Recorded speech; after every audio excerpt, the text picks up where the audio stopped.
शरद पवार 26ला कुठे येतील, त्यांची मुदत नाही असं आहे बघा. माझ्या मनाला प्रश्न पडला की आता यांची खासदारकी संपते, तर मग आता 10 आमदार जर खासदार होत नाही, त्याला आमदार जास्त लागतात, तर ते कुठून येतील असा मला प्रश्न पडलाय. आता त्याचं उत्तर काय येते ते एप्रिलमध्ये बघू आपण. ते महाविकास आघाडीचे आहेतच की, एवढे आहेत का?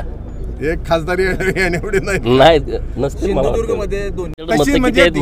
आता तरी 10 त्यांच्याकडे दिसते, पण शरीरानं किती आहेत आणि मनानं किती आहेत मला माहिती नाही. मी त्या पुढचं विचार, बरेच जण इकडे येऊन भेटत राहतात कामाच्या. तुमच्या जिल्ह्यात तुम्हाला माहित आहे की सगळ्यात जास्त तुमच्याच जिल्ह्यात आहेत ना तुतारीवाले, त्यामुळे तुम्हाला माहित आहे सगळं कुठं असते काय असते सगळे. नाही मग तुम्हाला वाटतं